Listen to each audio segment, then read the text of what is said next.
প্রত্যেকটা পজিটিভ চিন্তা আপনার মনকে পরিচ্ছন্ন করছে, আপনার মনকে বিশাল বানায় দিচ্ছে, আপনার মনের মধ্যে প্রশস্ততা নিয়ে আসতেছে, আপনার মন থেকে কৃপণতা দূর করতেছে, সংকীর্ণতা দূর করতেছে, অন্ধত্ব দূর করতেছে, তারপরে অকল্যাণকামিতা দূর করতেছে। আপনার মনটাকে একটা ভিন্ন রঙে সাজাই।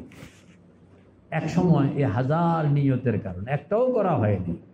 আপনি মসজিদে রওনা করছেন, তো সেখানে যাওয়ানোর পথে টার্গেট তো হলো নামাজ পড়ো, কিন্তু আপনি এই চিন্তার মধ্যে 1,00,000 চিন্তা পজিটিভ, একটাও আপনার মুখোমুখি হন নাই আপনি, তো সবগুলোর সওয়াব আপনার আমলনামায় চলে আসছে।